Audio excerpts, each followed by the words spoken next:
A great sign appeared in the heavens. There was a woman clothed with the sun, standing upon the moon, with a crown of 12 stars upon her head. She was in labor, crying in pain, ready to give birth. Then another sign appeared, fierce and forbidding. It was a great dragon, very red, with 7 heads, 10 horns, and 7 crowns upon his head. His body was vast and terrifying, sweeping across the sky. With a sweep of his mighty tail, he dragged a third of the stars down from the heavens, casting them to the earth. This dragon cursed, poised before the woman, his gaze fixed upon her, his jaws ready to devour the child the moment he was born.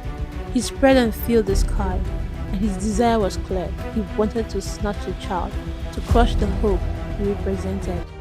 In the midst of this terror, the woman gave birth.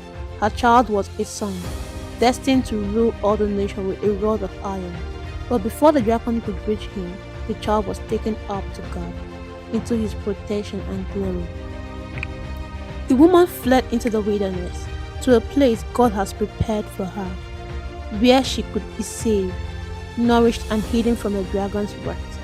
But the dragon's fury only grew, his heart boiling with hatred for the woman and her child. Then war broke out in heaven. Michael the archangel and his angel fought against the dragon and his forces. It was a fierce and mighty battle, the clash of the light against darkness. But the dragon and his angels were not strong enough to prevail. And so the great dragon, that the ancient serpent called the devil, who led the whole world astray, was cast out of the heavens, thrown down to the earth along with his angels.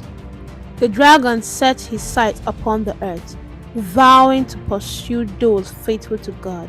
But even as his fury grew, the almighty protection surrounded his people, shielding them as he had shielded the child, the woman, and all who stood with him. The dragon's wrath was great, but God's love and power were greater, ever watching over his people in the face of every threat.